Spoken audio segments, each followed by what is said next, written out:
Hello, everybody. Thank you, Magdalena, for the introduction. I think I understood. I apologize for not speaking Spanish. It's shameful. You all have translations in your earpieces. I will try to speak slowly, not just for the translators to help them, but maybe some of you will be able to follow me in English if I speak slowly enough. Thank you, Magdalena, for that introduction, but also for your invitation, which I'm very happy to be able to fulfill, coming to Chile for a second time with my wife.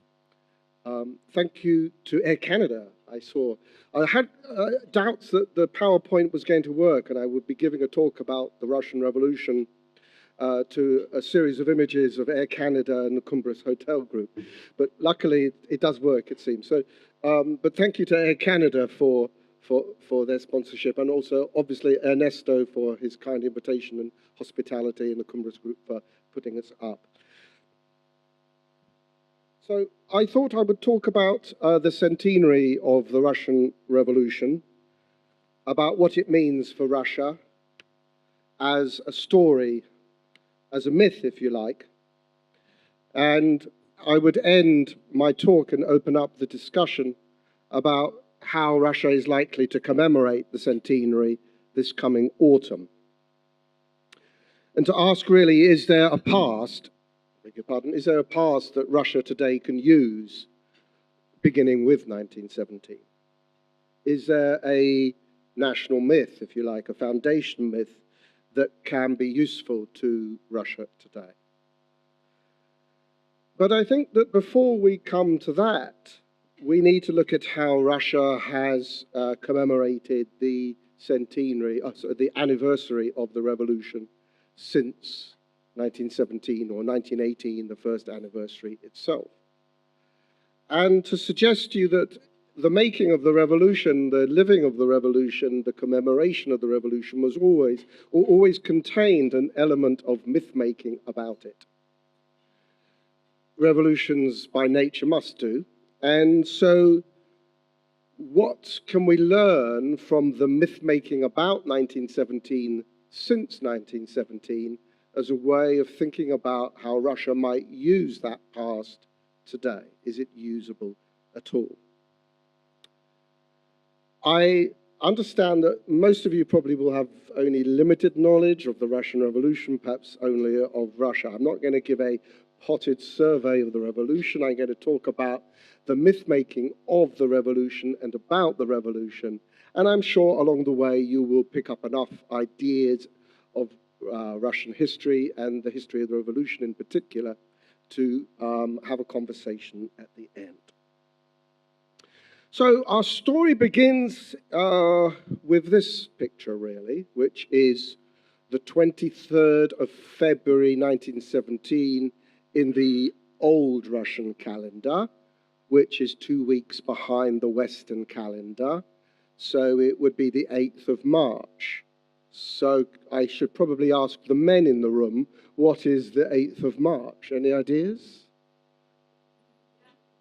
International Women's Day. So I hope it's the day when you all bring flowers home and give your thanks, as you should, to the women in your life. International Women's Day was an important part of the socialist calendar before 1917 in Russia. And on that particular day, a lot of women, and I think you can tell from the photograph, which is taken on that day on Nevsky Prospekt, the main city center avenue of Petrograd, as it was then called Petersburg, as we now know it, that many of those demonstrators were of middle-class origins. They were women who worked in offices and joined, as they were on that day, by women working in textile factories and later by men from the factories of Petrograd. But it started as a demonstration for women's rights. And they march with banners. This one says, for example, the one in the foreground, Pribavku Baika, Semyam Soldat, Защитникам Svobody и Народного мира. So a larger ration for the soldiers' families, the defenders of freedom and the people's peace. So they're already in the process of myth-making. The idea that their husbands fighting at the front are defending the people's peace, are defending people's freedom. Nothing to do with the Tsar at this point. So they are joined by their male factory worker colleagues, and crowds build up on the Nevsky Prospect over 4 or 5 days. The police is unable to deal with it. On the 26th of February, on the 4th day of occupation, if you like, of the city centre, the Tsar Nicholas, who's at Mogilev on the Western Front, for the Russians, the Western Front, gives command to Khabalov, the commander of Petrograd, to put down the demonstrations. And one confrontation takes place where the commander of that little regiment, ordering his soldiers to shoot at women, children, ordinary people, unarmed. The soldiers refuse. The commander takes the rifle and fires. Other soldiers follow his example and fire. Parts of the crowd are so shaken by this that they run to the nearby garrison of the Preobrazhensky regiment, the Volinsky regiment, and call them out to defend the people. The next day, a mutiny begins, as other soldiers say, we're not going to fire any longer at ordinary people. And that turns the demonstrations of the previous days into a revolution. It's a people's revolution. The Bolsheviks in the city had no part in it.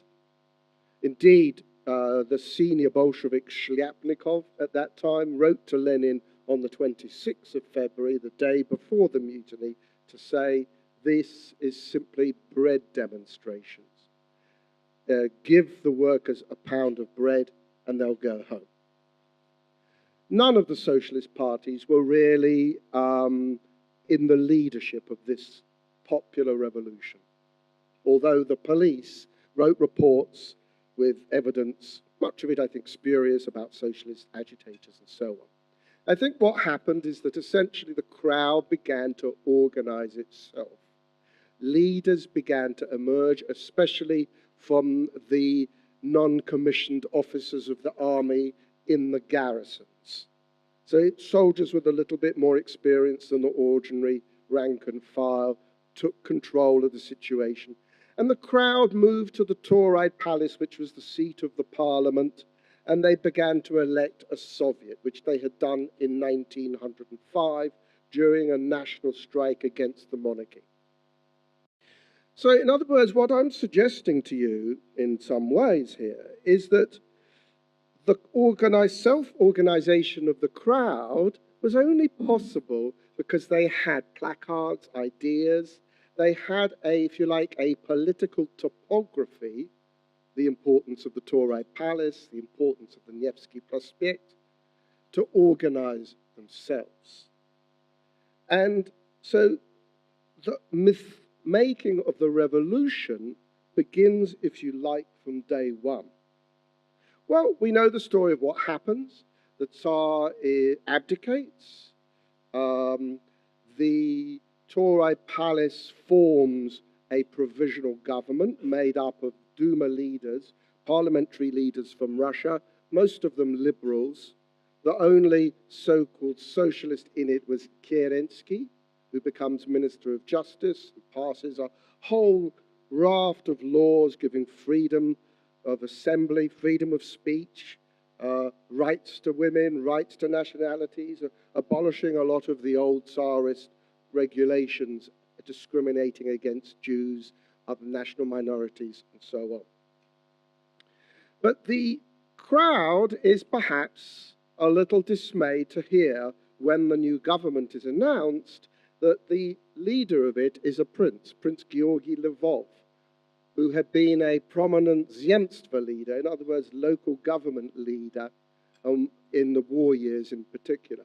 One man shouted out from the crowd, so you mean to say we've done all this fighting, and like 1,500 people have been killed in that fighting, We've done all this fighting just to replace a Tsar with a prince. So there was already a problem of stability and, above all, a problem of legitimacy for that provisional government. And indeed, you know, to call yourself a provisional government doesn't give yourself a lot of authority. It was provisional because it saw itself as only a caretaker government until the war was over in one form or another, and they could elect a constituent assembly modelled on the French National Assembly to represent everybody in the country and pass the necessary laws to resolve the power question, the land question, etc. So the instability of the provisional government is as much about its own sort of iconography of authority. Its own name doesn't give it much. And the power of the streets, again, is as much about its own ability to make myths, to mobilize people for its own goals, whoever can organize them. The Soviet emerged from the February days, the Petrograd Soviet emerged as the only authority that could command the streets. The garrison, the soldiers who'd made the revolution, only agreed to go back to the garrison after the provisional government had accepted Order Number 1. And Order Number 1 was made by the Soviet, setting out the conditions under which the soldiers would return. They didn't want to salute their officers anymore. They wanted to call them comrade. They wanted to be treated respectfully. But above all, they didn't want to do anything for their officers in terms of military operations that wasn't endorsed by the Soviet. So the only authority of any clout was the Soviet. But even the Soviet couldn't be sure that it could get its way over the more radical elements of the garrison of the street. And that was to be one of the major problems of 1917. Because the soldiers, above all, had a strong sense that they had made the revolution. And it's true, it's the mutiny of the garrison that had made the revolution. And the soldiers thought of themselves really as the guardians of the revolution, with the power to overturn the provisional government at any point when they thought it had become counter-revolutionary.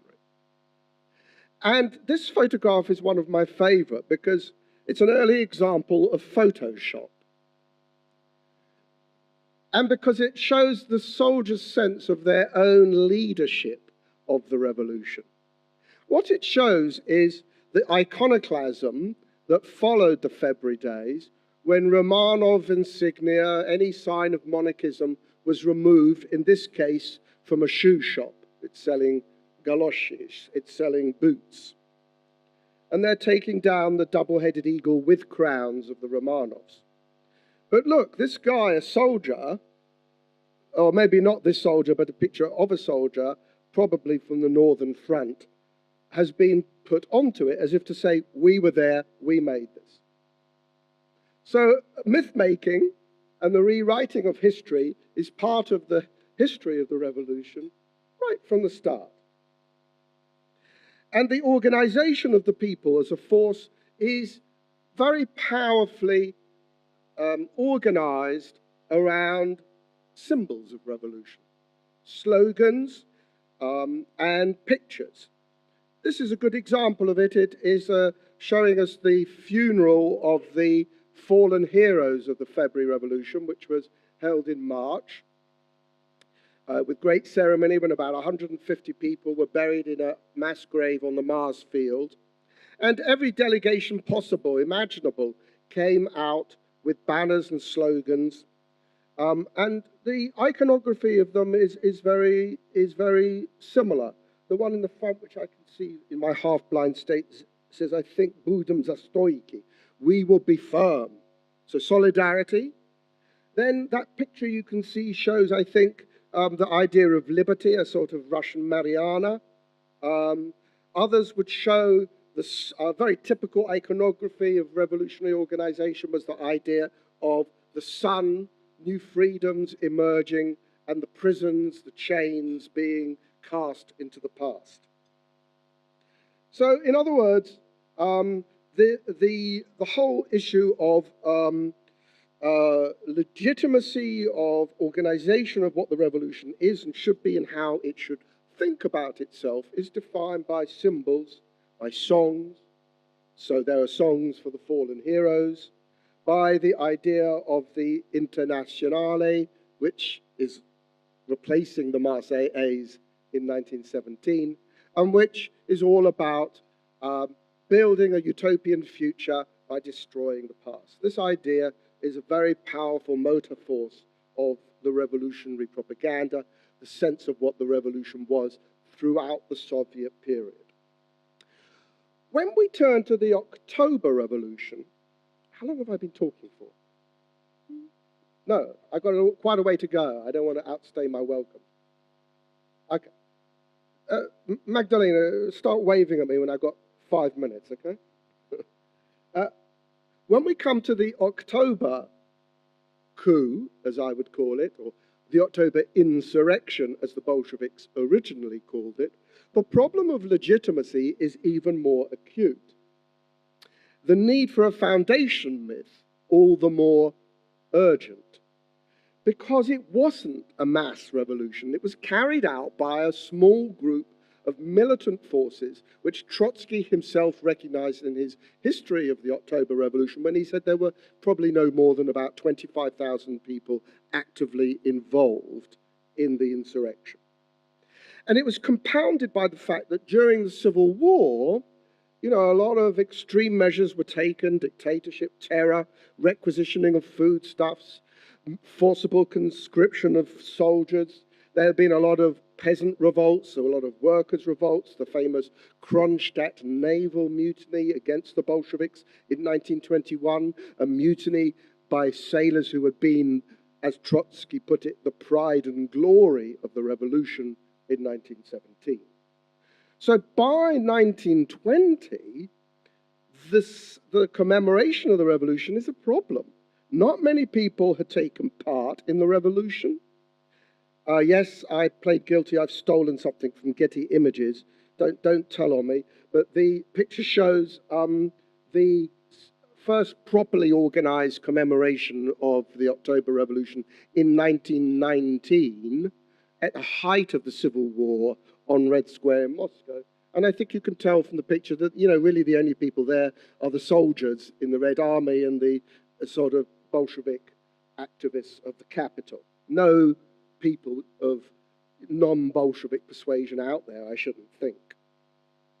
So by 1920, when the Bolsheviks emerged victorious from the Civil War fought against the Whites and the Allied armies on many fronts across Russia, the revolution had, you know, a real need to establish a sense of legitimacy. And at this point, it does it by rewriting history. By giving the idea that the revolution had been really an act of mass participation. The rewriting of history becomes but there was a Soviet joke actually, you know, that you could never, the future was certain. We know where we're going, but the past, difficult to tell, because it can be constantly rewritten. And this was also something that happened from the beginning. So in 1920, they start their first proper organization of a commemoration of the revolution with mass participation. They organized a reenactment of the storming of the Winter Palace, which, as we all know, was meant to have been a mass event, with a cast of thousands and an audience on Palace Square in Petrograd, as it was then, an audience of hundreds of thousands. And here we have, I think it goes straight into the, it's going to go straight into the film. This is a wonderful bit of film clippage from that reenactment, which I want to just show you because apart from anything, it's a laugh.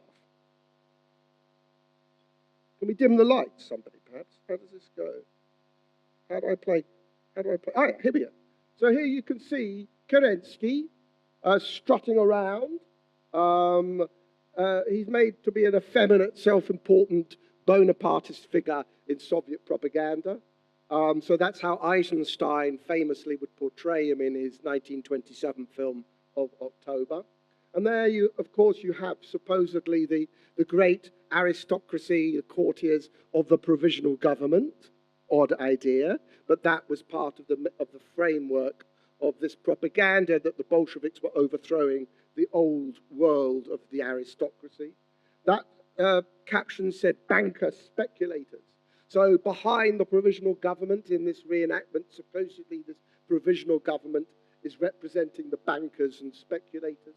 Here, out come the workers, the oppressed masses from the jails of the provisional government. Here they are labouring away. So this is part of the cast of thousands.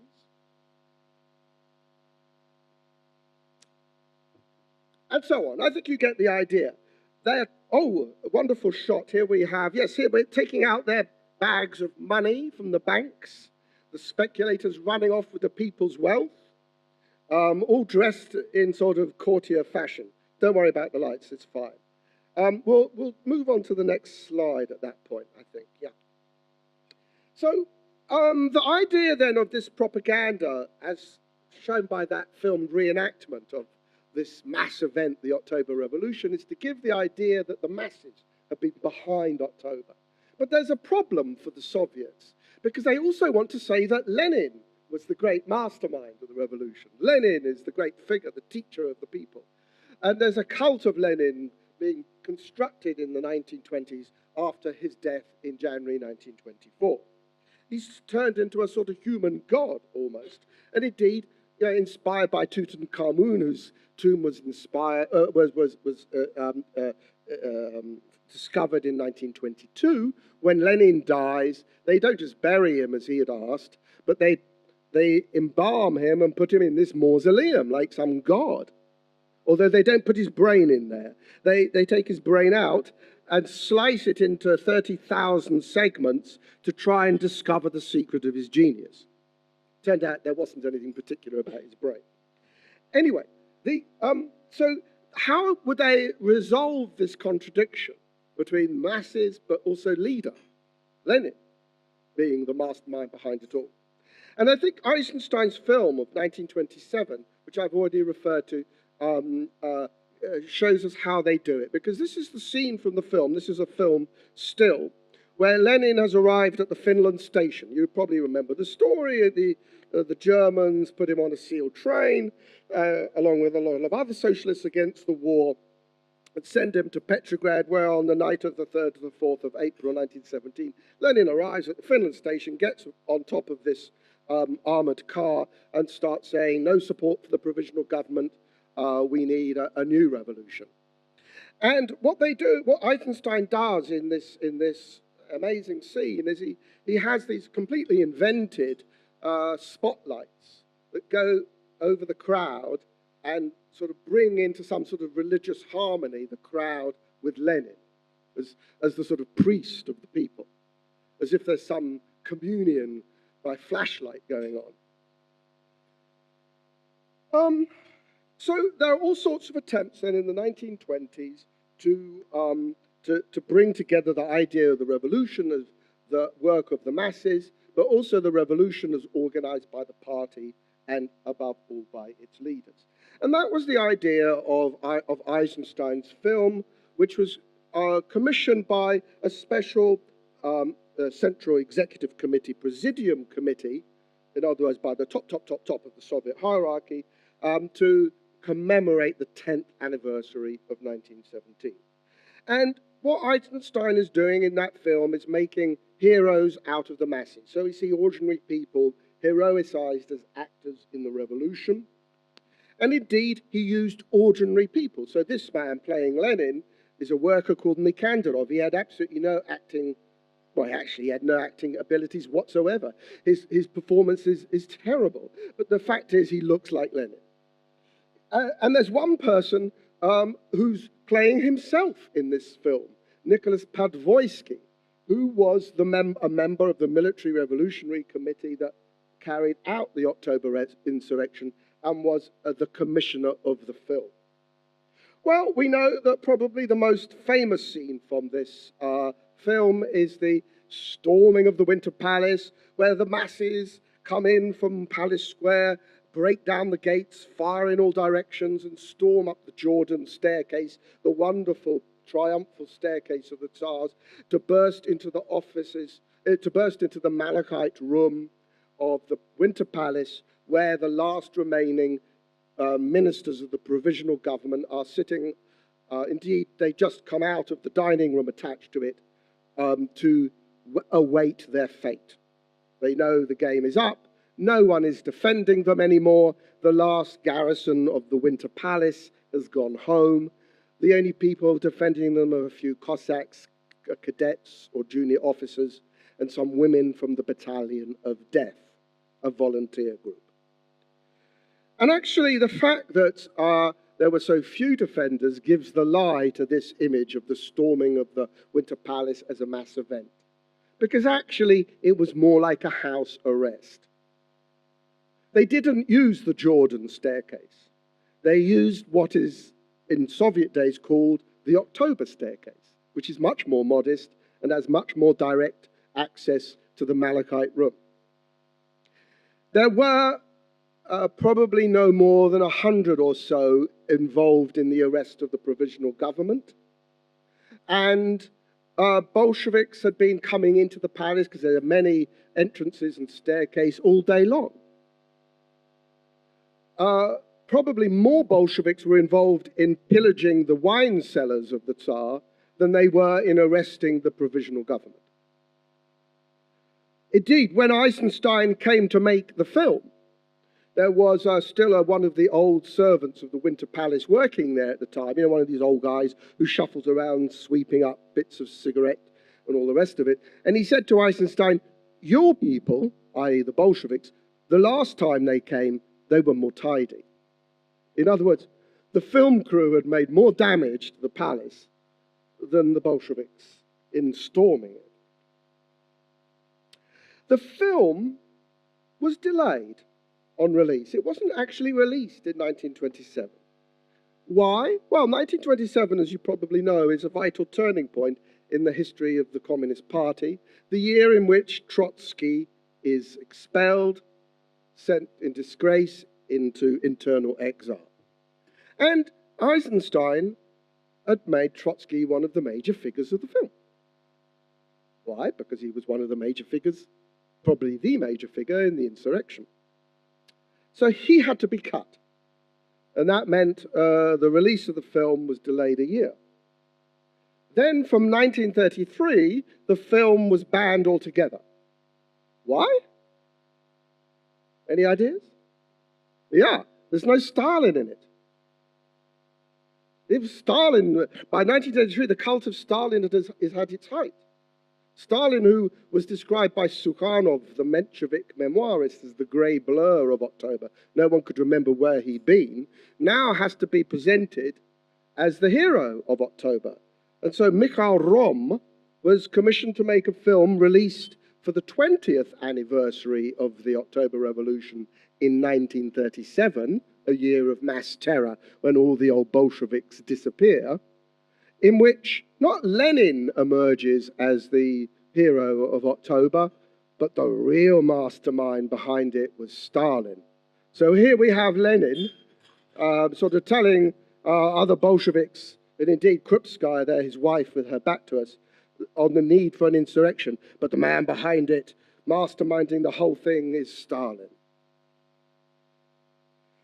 Well, a lot of people disappeared from the history record under Stalin, as you know, and one of them was the man who'd made the revolution, who'd arrested the provisional government, Vladimir Antonov Ovseyenko. Here he is, photographed in 1937 with his second wife and stepdaughter, only weeks before their arrest in November 1937. 4th of November 1937, just 3 days before the 20th anniversary. Antonov is shot, and his second wife goes into the Gulag for many years. Well, as I say, the rewriting of history was something practiced right throughout the Soviet period.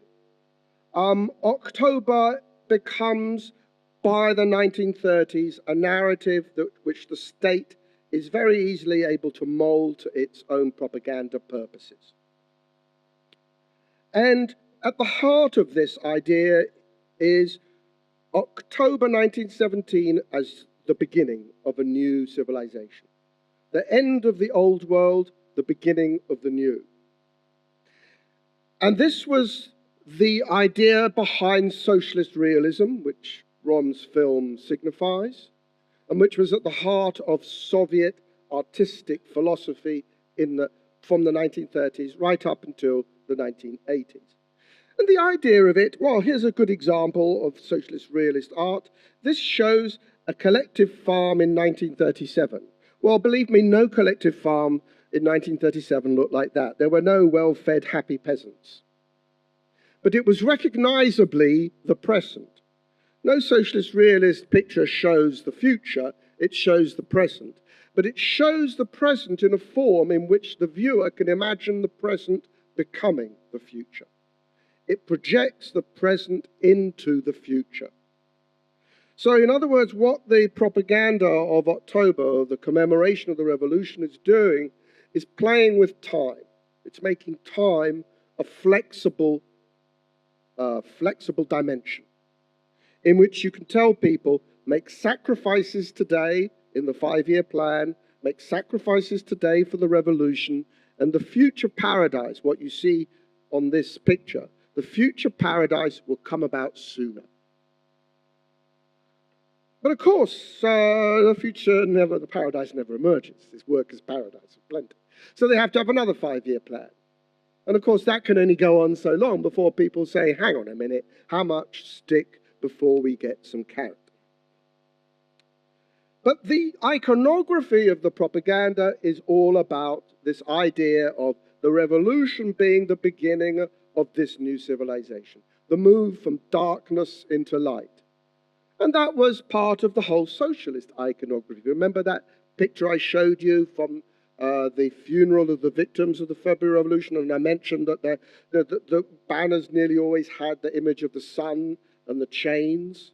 Well, that was the idea behind the Marseillaise sung by all the socialist parties, that only a revolution could take the masses from an age of darkness and oppression into an age of freedom and plenty for all. Well, when the war comes along in 1941, October's foundation myth changes. And maybe 1941 itself is the last time the sacrifice and heroism of the masses in 1917 is mobilized. This is the worst time of the war, especially in Moscow. It's being bombed. The government's on the point of evacuation. And Stalin makes the decision to hold the Revolution Day parade on the 7th of November 1941, against the advice of most people who said it's too dangerous, you could be killed by a bomb. They hold the parade, and Stalin makes a short speech, albeit not from the mausoleum, but from an underground station, in which he says, essentially, that we have to remember where we were in 1918, the first year of the revolution. Then we were facing 14 armies, all better equipped than our own, but the inspiration of the revolution enabled us to win, and we must remember that to fight now. And the parade of soldiers marching past him on Red Square, many of them only just arrived from Siberia and other places as reinforcements, marched straight to the front, not 20 kilometers away in the north of Moscow. By 1945, and especially in the years after, the myth of October changes dramatically because of that Soviet victory. And what's being remembered now as the foundation legitimizing myth of the revolution is not October anymore. There are actually few people who can remember October. Most of them have been killed in the war. What's going to be the basis of the Soviet foundation myth from 1945 is the victory against Nazism.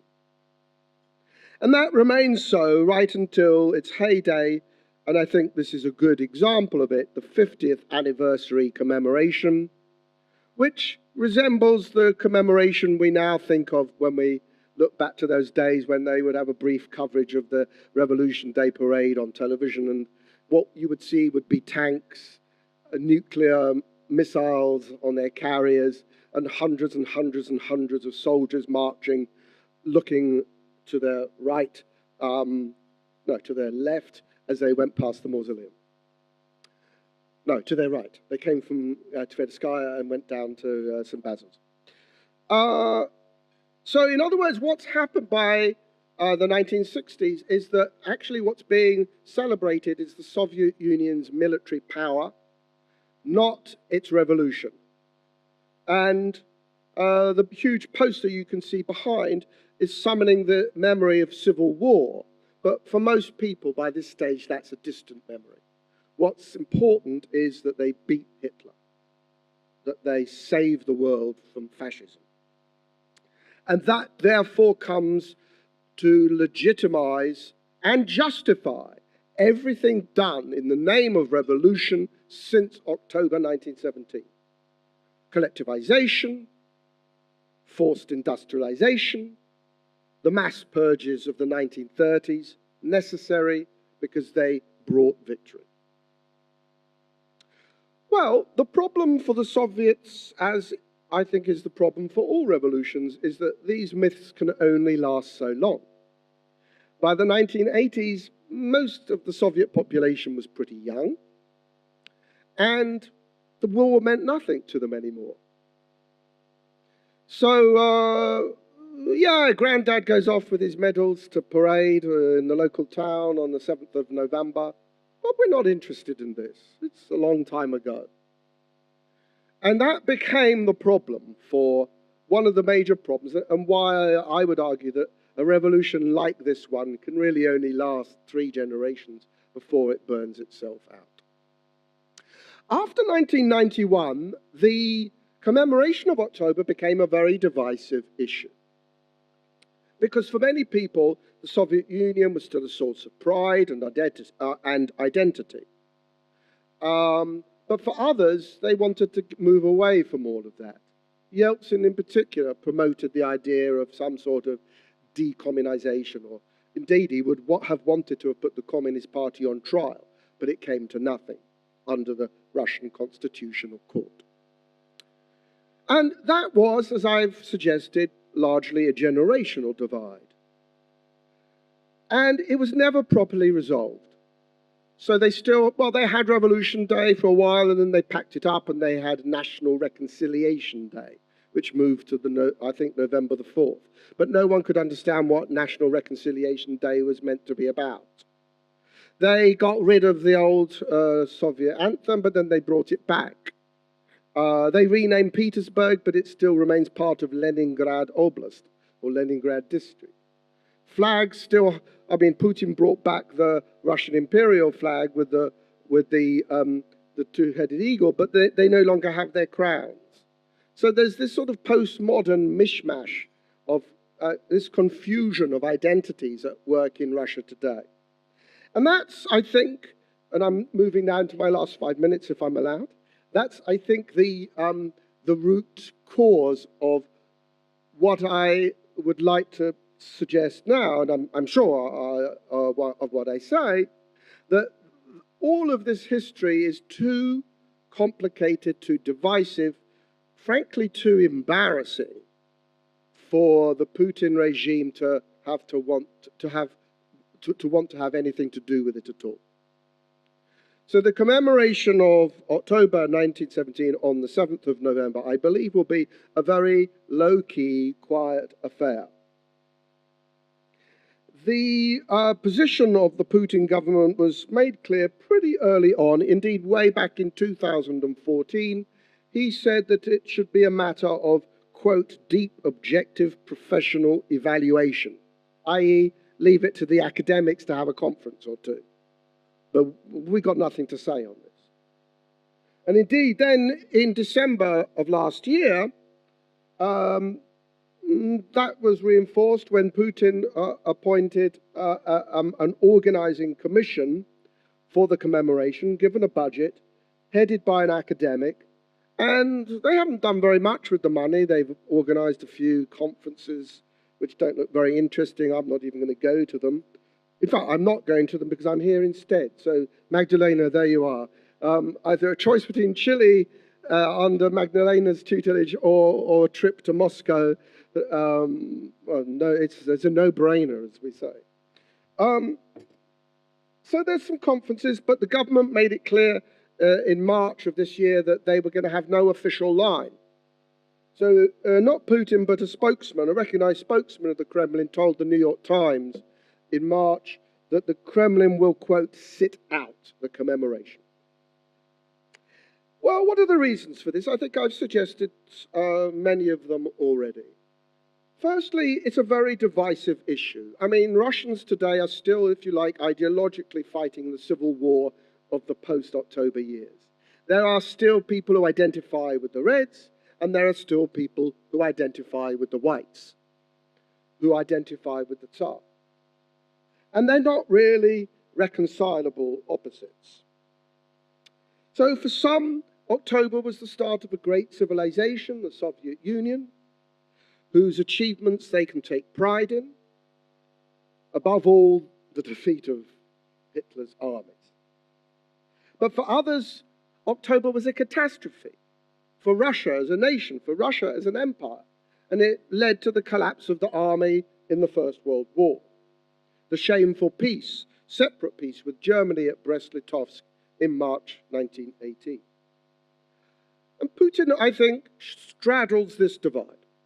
On the one hand, he is, I'm not sure whether one can be a past KGB operative, but he was a KGB operative, and he's now president, and he's a lifelong communist, and he's on record many times for saying that he views the collapse of the Soviet Union as the greatest catastrophe of the 20th century. He also sided with the communists in refusing to allow Lenin's body to be removed from the mausoleum. On the other hand, he brought back the body of General Denikin, the most important of the white anti-Bolshevik army leaders, who had been buried in emigration in America. And in 2005, Putin initiated the repatriation of Denikin's body, which is now buried in the Donskoy Monastery in Moscow. The second reason, which I think is probably more important, is that Putin doesn't want to dwell on any ideas about revolution. Why? Commemorate revolution. Revolution is the last thing he wants the Russians to think about. He's terrified of color revolutions in Central Asia, in Georgia, in Ukraine. He doesn't want a repeat of Maidan on Moscow streets, which he very nearly got in 2012-13 in the mass demonstrations on Bolotnaya Square. So he doesn't want to give any reason for any organized opposition to turn any commemoration of particularly the February Revolution into a reason to protest against this new monarchy of Putin. But thirdly, and perhaps fundamentally, and this is where I would like to open up discussion, is that it's really unclear what Russia could take from 1917. What usable history is there? When the French came to celebrate, and indeed they did celebrate the centenary of their revolution in 1889, they built the Eiffel Tower. There was a World Fair in Paris. France was the center of the world. Republican values were triumphant. Well, there's no Eiffel Tower being built in Russia today, and it's not the center of the world. It is really a rogue state in many ways. And there's not very much they can take from their revolution. I mean, certainly they're not going to allow any idea of taking anything from the February Revolution, that first slide we saw of popular demonstrations on the street. They missed the opportunity to celebrate 1917 as the moment when Russia might have become a real democracy. A democracy headed by the Constituent Assembly, or perhaps even a democracy of Soviets. They're not going to look to that. So, in fact, the image really that they have of the revolution is one of a great negativity. So Vladimir Medinsky, who is the Russian Minister of Culture, he calls himself a historian, though I'm not sure he really is. I mean, his PhD was plagiarized completely. He said, and has written on many examples, that what the revolution shows is the tragedy of conflict. He says that the Russian Revolution was if I dare say it in his mouth, a people's tragedy. So it was a tragedy which just shows, and this is a twist he's often put on this message, don't give power to liberals. Don't give power to people like those who headed the provisional government. They'll muck it up. You need strong authority to stop civil war and division, the tragedy and destruction of revolution. So the message that has emerged from Medinsky, if there's any message to be drawn from the revolution, in what terms can its history be useful for the state, is one of the anodyne message of national reconciliation. That's the buzzword, the talk about reconciliation.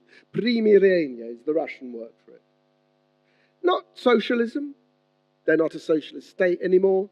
Not equality. They're certainly not an equal state anymore. Social injustice in Russia is more acute than any other European country, for sure. And certainly not internationalism. They're not interested in international brotherhood in any sense. Nor can they promote the revolution in terms of modernization, the narrative that the Bolsheviks enabled Russia to industrialize. Because what did they build? They built smokestack, old, decrepit industries that are no longer even functioning properly. So the one really anodyne message they can take is the idea of national reconciliation. The church is very active in its activities for the commemoration because they've always spent a lot of time commemorating the fallen priests, the destroyed churches, the priests taken during the terror years. And so the church has built a new church of reconciliation. And guess where it is? It's in the Srechinsky Monastery in Moscow, which is next door to the Lubyanka, the KGB headquarters. There is also a plan from the government, part of its budget, went to building a monument to reconciliation. It emerged from an emigre banker, Lobanov Rostovsky, but then was endorsed by Putin and the Moscow Patriarch, the head of the Russian church. And they held a national competition, and then they announced where they were going to put this monument. And guess where it is? Anybody know where it is going to be? It's going to be in Crimea, next to the bridge which now links Crimea with the Russian mainland.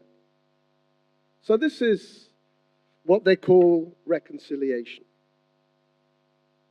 So I'm going to close. I think, if there's things that we can think about, I've no doubt you have some questions. I'm happy to take questions on anything. But it seems to me that what we have here is a society without a usable past, because it's too divisive.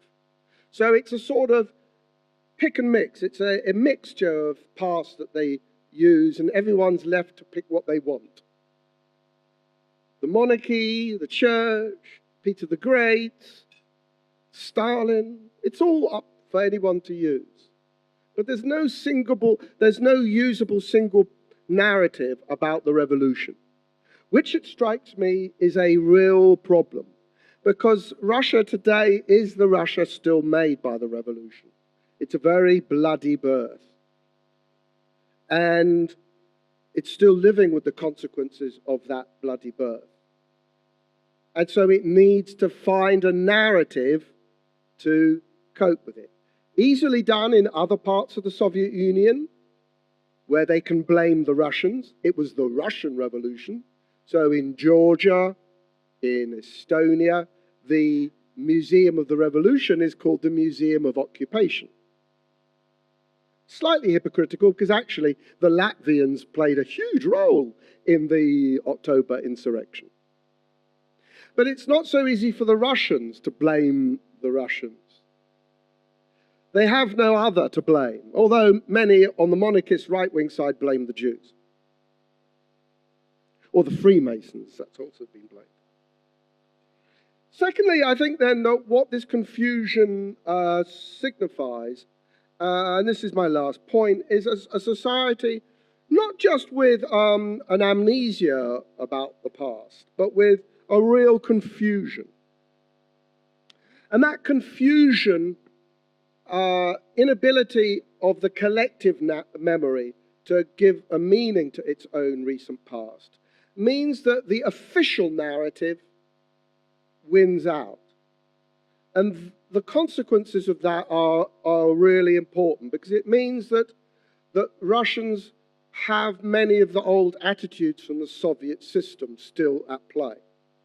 They still endorse the use of state violence for national goals. So in a poll in 2007, over 2/3 of the polled population said they thought the Cheka, Lubyanka, KGB had protected society, like a police force would protect a normal democratic society. And even when they acknowledged that maybe 20 million people were innocent victims of the KGB, in terms of the mass arrests of the 1930s especially, they still said yes, but they protected society.